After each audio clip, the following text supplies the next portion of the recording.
নমস্কার বন্ধুরা, আমার সবুজ ভিলা ইউটিউব চ্যানেলে সকল প্রিয় বন্ধুদের জানাই অনেক অনেক শুভেচ্ছা, স্বাগত।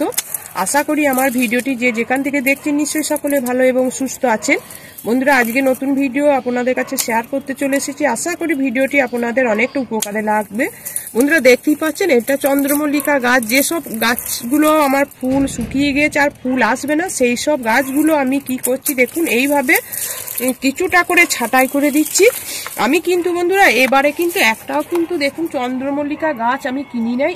এই গাছের দেখুন নতুন যে শাখাগুলো হয়েছে আর এই ডাল থেকে সেইগুলি আমি ইয়ে করে রেখে যত্নে রেখে দিয়ে আমি প্রতি বছর এই রকম করি চন্দ্রমল্লিকা গাছগুলো লাগাই। তাতে আমার অনেকটা টাকা সাশ্রয় হয়। আর ফুলগুলো দেখলেই বুঝতে পারছেন, মনে হবে যেন এগুলো কেনা গাছ। এটা কিন্তু আমার হাতের তৈরি গাছ, এইগুলো রেখে দিয়েছি। অবশ্যই আপনারা আমার এই পদ্ধতিটা যদি টিপসগুলো ফলো করেন তাহলে অবশ্যই আপনারা প্রতি বছর এইরকম চন্দ্রমল্লিকা গাছ থেকে নতুন নতুন চারা তৈরি করে পরের বছরে গাছে লাগানোর জন্য এইটা তৈরি করে রাখতে পারবেন। আমি এইভাবে দেখুন বন্ধুরা এইটা রেখে দিচ্ছি। তারপর এই ডালগুলো আমি কি করব সেটাও আমি দেখাচ্ছি। বন্ধুরা, অনেকের সমস্যা হয় যে এইরকম যে চন্দ্রমল্লিকা গাছ ফুলগুলো শুকিয়ে যাওয়ার পর কি হয়, গাছ মারা যায়, ঠিক মতন এইগুলো ঠিক যত্নে রাখতে পারেন না। তাই আজকে আমি যে টিপসটা এইটাই আমি আপনাদের কাছে শেয়ার করব।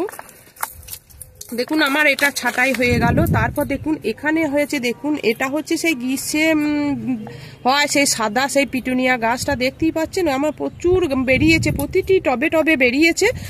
তারপর এটা কি করবেন বন্ধুরা, হালকা করে এই গাছের গোড়ার মাটি আপনাদের খুঁড়ে নিতে হবে। এটাকে একটু যত্নে রাখতে হবে। এর মধ্যে একটু গোবর সার দিয়ে দেবেন। যদি আপনাদের কাছে ভার্মি কম্পোস্ট বা কিচেন কম্পোস্ট থাকে সেটাও দিয়ে দেবেন। তারপর এটা আপনারা যেটা করবেন বন্ধুরা, যে খাবারটা দেবেন শুধুমাত্র সরিষার খোল পচা জল, এটা আপনারা 15 থেকে 20 দিন অন্তর অন্তর একবার করে দেবেন। আর হালকা রোদ পায় সেই রকম জায়গায় রাখবেন, কারণ এর মধ্যেই প্রচন্ড গরম পড়তে আরম্ভ হবে।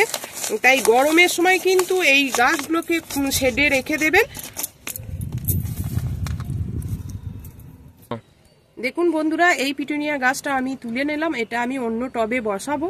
অবশ্যই আপনাদের যদি থাকে এই গাছ তাহলে খুব যত্নে এগুলো হয় না, এগুলো বিনা ইতি হয়ে যায়। দেখুন তারপর দেখুন এইখানে গাছের গোড়ার মাটি আমি হালকা করে খুঁড়ে নিয়েছি। তারপর এখানে আমি দেবো 1 বছরের পুরনো গোবর সার। আমি তো বলিয়ে দিলাম, আপনাদের কাছে যদি ভার্মি কম্পোস্ট থাকে দিতে পারেন, কিচেন কম্পোস্ট, পাতা পচা সার এইগুলো দেবেন। এটা প্রতি মাসে একবার করে দিয়ে দেবেন, তাহলে এই গাছগুলো খুবই ভালো থাকবে। তারপর দেখুন বন্ধুরা, এইখানে যে একটা টিপস আছে, বোতল ভাঙা তলায় অসংখ্য ফুটো আছে, এর মধ্যে আমি কিচেন কম্পোস্ট যেগুলো সবজির খোসা আমি এর মধ্যে দিয়ে দেবো। দেখুন কতগুলো শাখা বেরিয়েছে। দেখুন অবশ্যই আপনারা এইরকম শুকনো ফুল শুকিয়ে যাওয়ার পর অবশ্যই ছেটে দেবেন। আমি এটা ছেটে দিচ্ছি, যেহেতু এখন এই গাছটাতে ফুল ফুটছে তাই আমি সম্পূর্ণ গাছটা এখনো ছাঁটাই করলাম না। যেগুলো শুকিয়ে গেছে সেই ফুলগুলো অবশ্যই আপনারা, তাহলে পাশ থেকে আবার নতুন করে ডালপালা বেরোবে।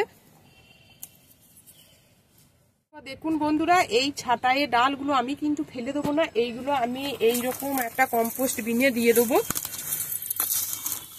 তারপর এখানে কিছুটা সবজির খোসা আছে সেটাও দিয়ে দিচ্ছি, কলার খোসা, লেবুর খোসা, দেখুন দেখতেই পাচ্ছেন। তারপর এখানে আছে একটু গোবর সার।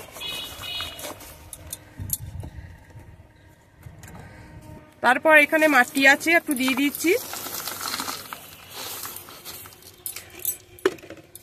তারপর যেটা দেবো বন্ধুরা, এটা হচ্ছে ওয়েস্ট ডিকম্পোজার। এটা যদি আপনাদের কাছে যদি থাকে তাহলে অবশ্যই দিতে পারেন, বা এখানে ভাতের মাড়ও দিতে পারেন, গুড়ও দিতে পারেন, টক দই দিতে পারেন। আমি এইটা দিয়ে দিচ্ছি, তাড়াতাড়ি এটা ডিকম্পোস্ট হয়ে যাবে। তাহলে এই ছিল আজকে আমার ভিডিও। আপনাদের নিশ্চয়ই ভিডিওটি ভালো লেগেছে, তাই প্রচুর প্রচুর লাইক করবেন, কমেন্ট করবেন এবং সাবস্ক্রাইব করে আমার সবুজ ভিলা ইউটিউব চ্যানেলের পাশে থাকবেন। আর নতুন নতুন বন্ধুদের কাছে আমার এই ভিডিওটি প্রচুর প্রচুর শেয়ার করবেন।